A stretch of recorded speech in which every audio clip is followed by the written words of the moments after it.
birth rate is falling. The demographic time bomb. The country is aging and shrinking. But the number of children that people are having is actually decreasing around the world. Imagine a world with no children. For generations, adulthood followed a familiar path. Finish school, find work, rent or buy a home, get married, have children. It was treated as one of life's ordinary milestones. Today, it can feel more like a financial achievement. Before having a child, many couples now ask whether they can afford a larger home, childcare, health care, time away from work, and years of rising expenses. The question is no longer simply, do we want children? It is increasingly, can we afford the life they would need? So, how did starting a family become a luxury? Before we continue, if you're finding value in these videos, consider subscribing or tapping the bell icon. It helps the channel grow, and it makes sure you don't miss the next deep dive into how modern economics is reshaping everyday life.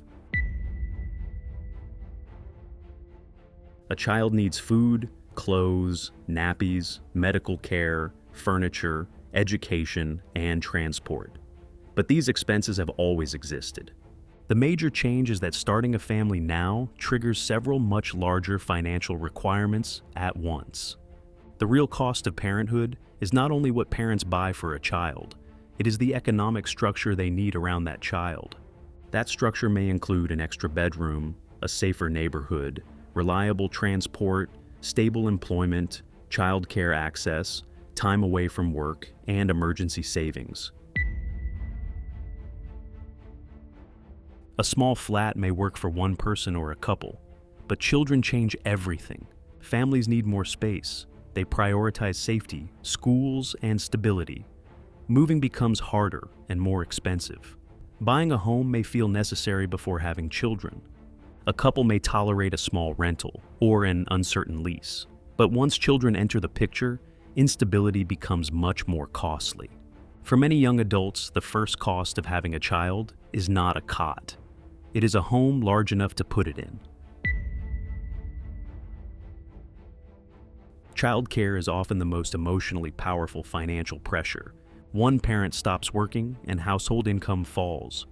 Both parents continue working and pay for childcare. Informal support may not be available. Costs can remain high for several years. Modern households often need two incomes to afford children, but having children can make it much harder to maintain two incomes. Childcare does not simply add another expense. It changes the economic value of going to work. Beyond visible bills, the indirect costs can be even larger. Parental leave, reduced hours, missed promotions, slower career progression, difficulty changing jobs, reduced retirement contributions. A parent can lose income not just for several months, but across years. Families do not only pay for children with money, they pay with time, flexibility, and future earning power. Many people feel they must become financially established before starting a family. Stable careers, secure housing, savings, health coverage, manageable debt, emergency funds. Earlier generations also faced hardship, but modern parents often feel stronger pressure to remove uncertainty before having children. Less secure employment, higher housing costs, student debt, later career stability, smaller support networks. People are not necessarily waiting because they value family less.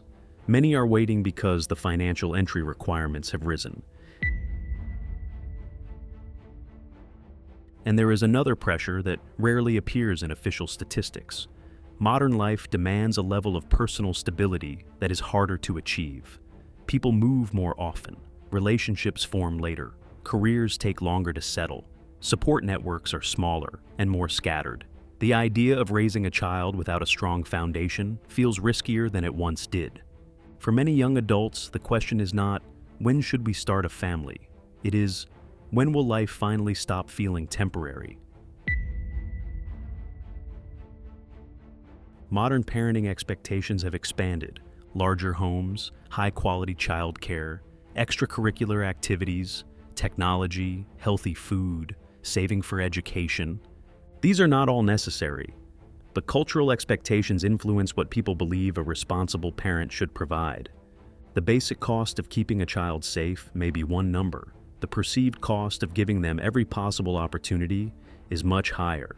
Social comparison amplifies this through other parents, schools, and social media.